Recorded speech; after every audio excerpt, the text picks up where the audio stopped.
महात्माओं के आश्रमों में गए, धोती लंगोटी धोई, बर्तन साफ किए, झाड़ू लगाए, जंगल से लकड़ी लाए, भंडारे बनाए, और फिर भी महात्माओं ने कह दिया कि बच्चा तुम तुम्हारे घर लौट जाओ, नाम की दौलत के लायक नहीं हो। वो चीज नहीं मिली जो रामायण में लिखा है कि कोट कोट मुनि यत्न कराई और अंत नाम कहीं आवत नहीं। ऋषि मुनियों ने जन्म पर जन्म धारण किए, फिर भी वो चीज नहीं। अरे प्रेमियों, शुक्र मनाओ ऐसे महापुरुष का बार बार रोजाना आपको शुक्र मनाना चाहिए कि धन्य हो सतगुरु, तुमने मुझ जैसे पापी, पामर, नीच, कुटिल, कामी, हर तरह से गए गुजरे जीव को, और तुमने मुझको शरण दी और आपने मुझको पकड़ा।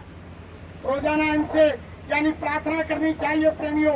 हम बड़े यानी परम सौभाग्यशाली हैं, जैसे महापुरुष आप हम सभी भाई बहनों को मिले। ऐसे नहीं मिलते, ये तो आपका सौभाग्य है, और फिर भी हम नहीं समझ पा रहे हैं। ये संसार की रीति नीति है प्रेमियों। बिना गुरु के रात दिन आप प्रार्थना बोलते हो कि गुरु का ध्यान कर प्यारे, बिना इसके नहीं हो सकता। बिना गुरु के छुटकारा नहीं होगा प्रेमियों। रात दिन अभी प्रार्थना में बोला ना कि 24 घंटे जय गुरुदेव जपते रहो। हर समय खेत में, खलिहान में, रास्ता में सब्जी काट रही हो, खाना बना रही हो, झाड़ू पोछा कर रही हो, रोटी बना रही हो, 24 घंटा नाम को पका लो प्रेमियों, तब जाकर काम बनेगा। ये संसार तो ऐसा है, देखो बड़े बड़े जिन्होंने 60-60 हजार वर्ष तपस्या की और यहाँ वो धोखा खा गए। हमारे तुम्हारी क्या बात है, वो तो केवल यही ऐसे हैं कि गुरु बचा लेंगे जिसको वो बच जाएगा, और फेर लेंगे नजर तो वो बच जाएगा। इनकी मौत का दया करते, इनको राजी कर लो। गुरु राजी तो करता राजी, और काल कर्म की चले ना राजी। अगर इनको राजी कर लिया तो काल कर्म तुम्हारे बीच में कोई आने वाला नहीं है, ये सारे फंड काट देंगे। आपका ये समझ रहे हैं कि गुरु महाराज चले गए। अरे आपने देखा नहीं, जयपुर का इतिहास नहीं सुना आपने? जब गोपिकाएं भगवान कृष्ण को याद करती थी, जब वो रास रचाते थे तो हजारों गोपिकाएं होती थी। हर गोपिका के साथ एक कृष्ण यानी रास रचाता हुआ दिखाई देता था। कोई गोपिका खाली नहीं रहती थी। वो तो यानी 16 कला से आए थे धरती पर प्रेमियों, वो गोलोक से आए थे। हमारे गुरु महाराज तो अनामी धाम से अनंत कलाएं लेकर के आए हैं। गुरु महाराज ने मन से कहा, अरे बच्चा मैंने नाम मान दिया है, और अगर किसी मेरे प्रेमी की जीवात्मा बम्बई में यानी इस शरीर को खाली कर रही है और मैं सत्संग मथुरा में दे रहा हूँ, किसी यानी धर्मराज और यानी उस काल भगवान और यमराज किसी की हैसियत नहीं, उनका कोई यानी सिपाही, कोई मंत्री जाकर के मेरी जीवात्मा से हाथ लगा, उसकी संभाल में ही करूंगा, चाहे वो बम्बई में है चाहे मैं मथुरा में सत्संग दे रहा हूँ। तो आप कौन समझ रहे हो कि गुरु को माने जानिए और तेनर कहिए हम, और 84 में भटकत फिरे और आगे यम को सिर से गुरु उतरे और शब्द विहीना हो और ताको काल घसीटिए रोक सके ना। अगर गुरु को तुमने सिर से उतार दिया और रास्ता भटक गए तो तुम्हें 84 से कोई नहीं बचा सकता है। काल भगवान तुम्हारी घसीट करे। अरे बड़े बड़े त्यागी तपसी निर्मित हो गए संसार में। ये संसार काल भगवान ने ऐसे नहीं बनाया है प्रेमियों। यहाँ पग पग पर यानी वो माया की यानी परछाई है संसार में। रूहानी यानी माया अलग है और वो भौतिक माया, संसारिक माया अलग है प्रेमियों। आप उस खेल को नहीं समझ पा सकते। देखो एक आश्रम में महात्मा रहते थे और उस आश्रम का नाम था ब्रह्मचारी आश्रम। एक दिन सारे उसमें महात्मा ब्रह्मचारी थे, उन्होंने जीवन में शादी नहीं की। एक दिन गुरु महाराज सत्संग सुना रहे थे। अरे बच्चा देखो, ये संसार बड़ा टेढ़ा मेढ़ा है। यह काल माया के चक्कर से और यानी मन के चक्कर से बचना बड़ी मुश्किल की बात है। बड़े बड़े लोग धोखा खा गए। गुरु महाराज सत्संग सुना रहे थे। बड़े बड़े ऋषि मुनियों ने 60-60 हजार वर्ष तपस्या की और तपस्या करने के बाद और माया ने और मन ने उनको 5 मिनट में ऐसा झकझोरा कि रास्ते से डिगा करके और वापिस जमीन पर डाल दिया। तब एक शिष्य खड़ा हुआ प्रेमियों सत्संग समाप्त होने के बाद, वो बोला कि गुरु महाराज, जब उन्होंने तपस्या ही की, जब वो तपस्या कर चुके थे और उन्होंने तप किया और बहुत चीज प्राप्त कर ली, फिर वो ऐसे कैसे भ्रमित हो गए? वो यानी माया और मन के चक्कर में फंस गए और रास्ता भटक गए और फिर दोबारा यानी 84 में चले गए। ऐसे कैसा हो गया? मैं नहीं मानता हूँ गुरु महाराज, ये किताबें झूठी है। वो गुरु से कहने लगे, ये किताबों में गलत लिख दिया है।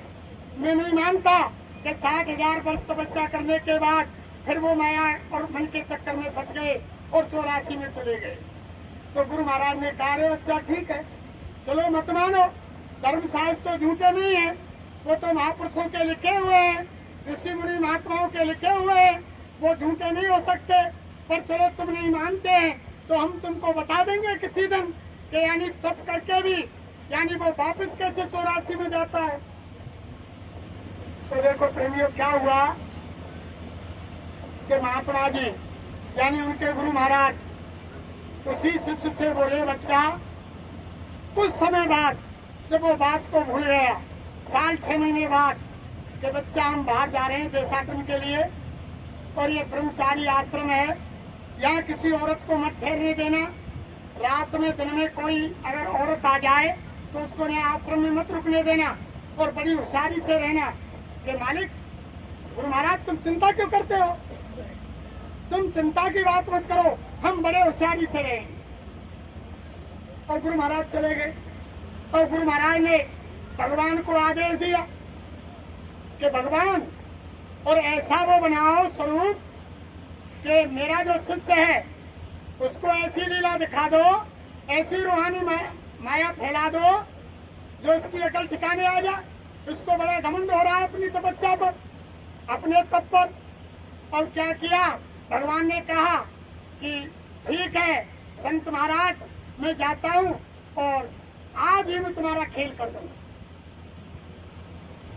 गुरु महाराज तो आश्रम छोड़ के बाहर देशाटन को चले गए और भगवान ने सुंदर नारी का रूप बनाया। प्रेमी, नौजवान नारी का सुंदर रूप बना करके 16 श्रृंगार करके आश्रम में पहुंच गई।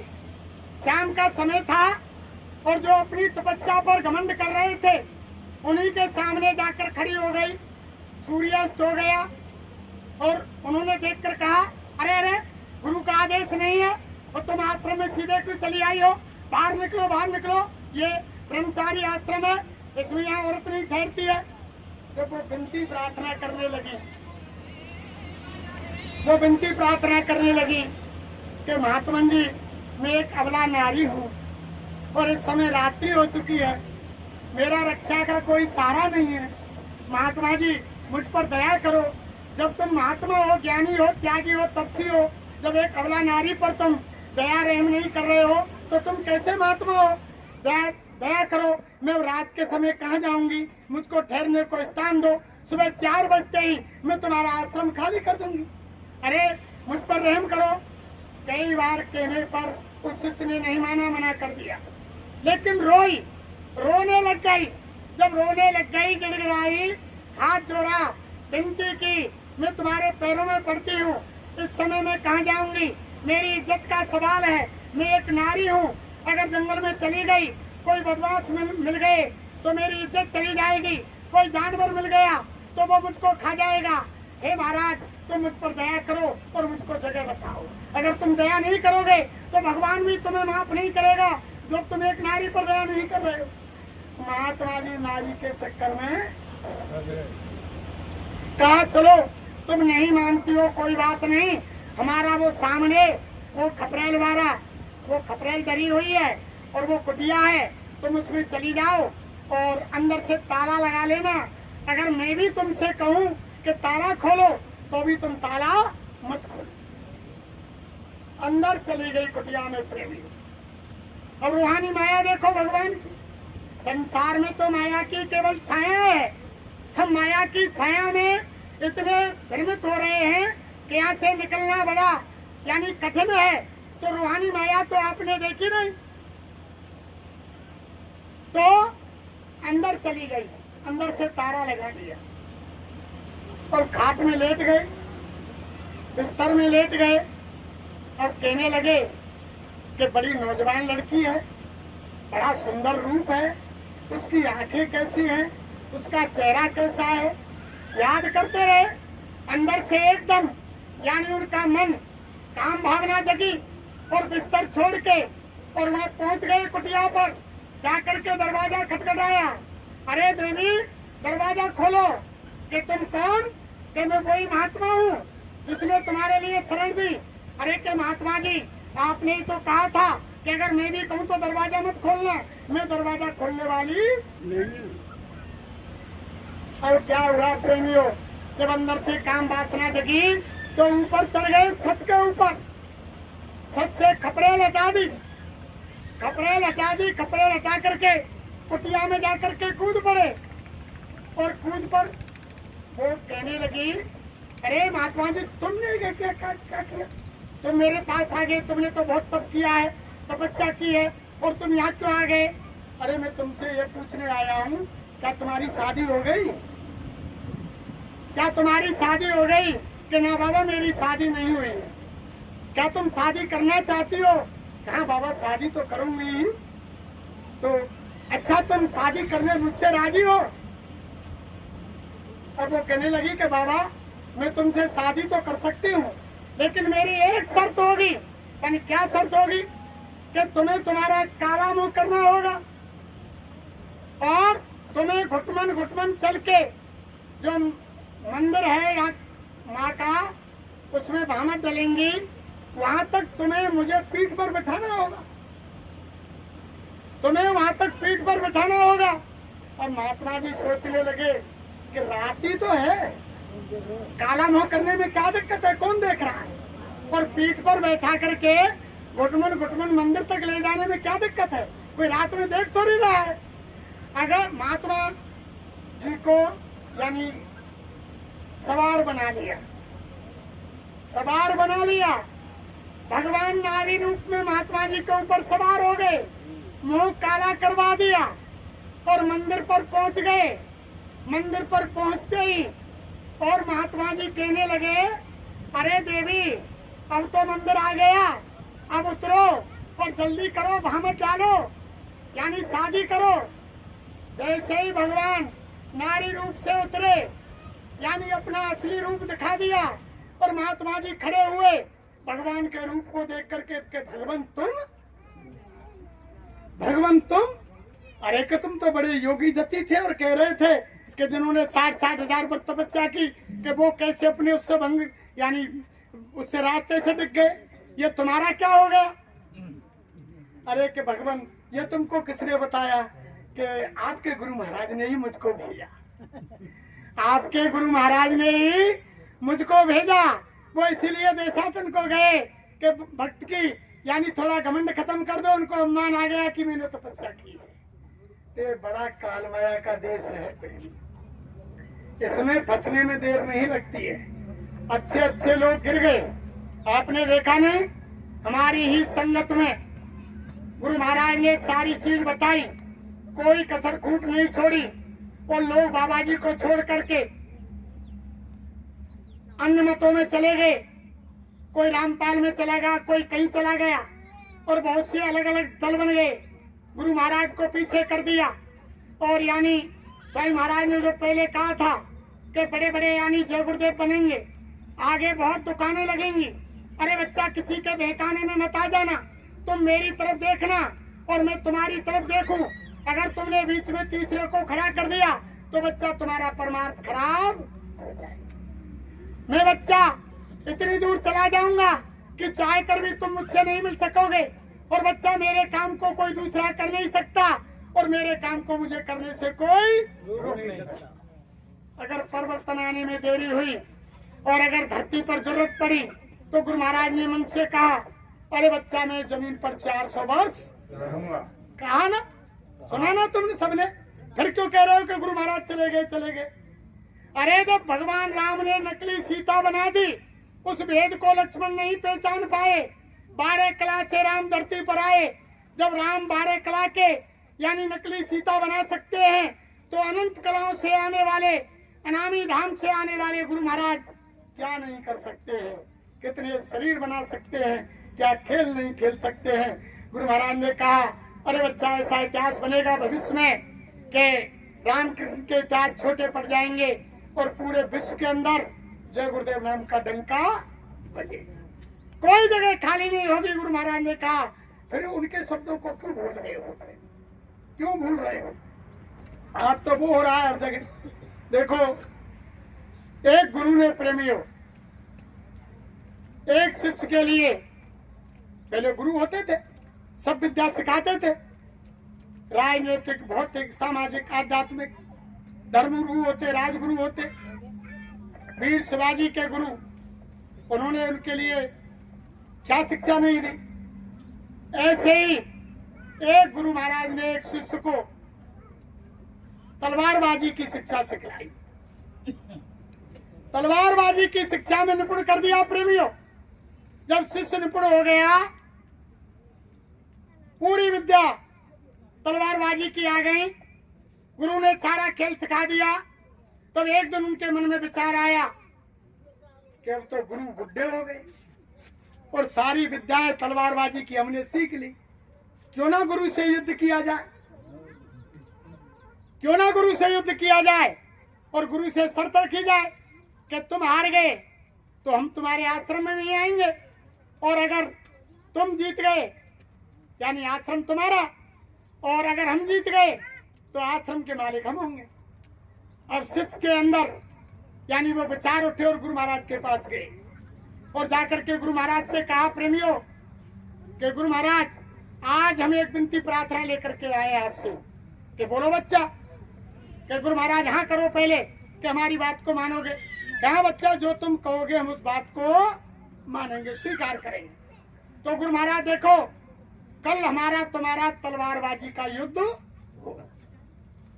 और गुरु से कह रहा है कि गुरु महाराज, हमारा तुम्हारा कल तलवारबाजी का युद्ध होगा, अगर तुम हार गए तो आश्रम यानी हमारा, और अगर हम हार गए तो हम दोबारा तुम्हारे आश्रम पर नहीं।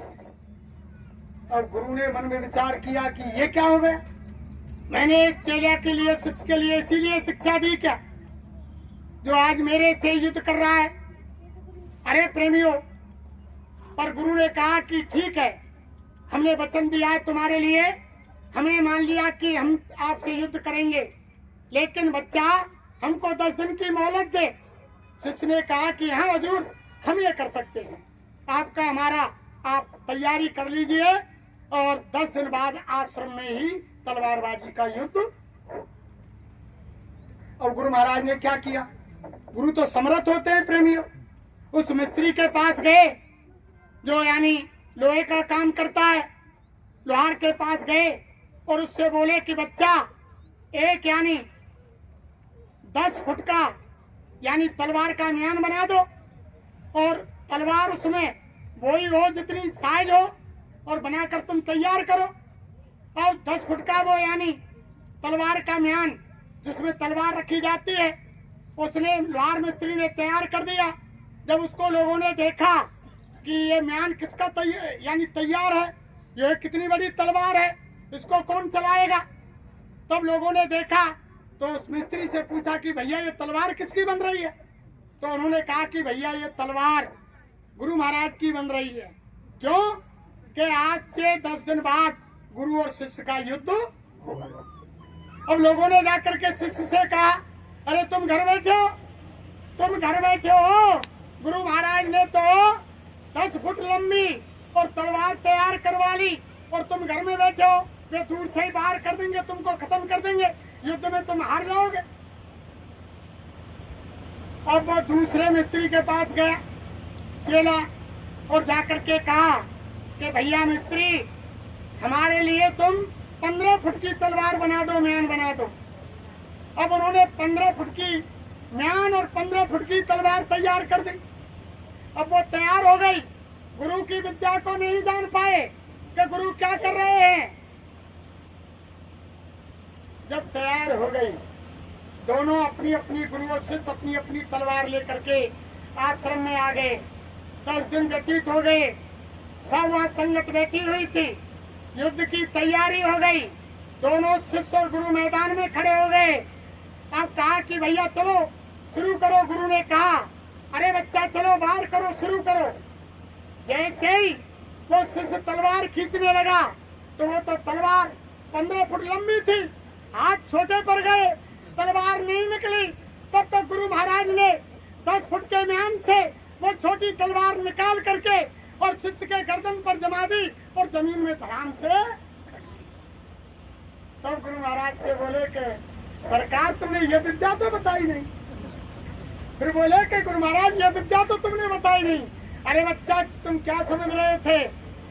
तुम ये समझ रहे थे कि गुरु ने हमको तलवारबाजी की सारी विद्या सिखा दी, अब हम गुरु को हरा देंगे। गुरु समर्थ होते हैं, उनकी विद्या को नहीं जान सकते हैं।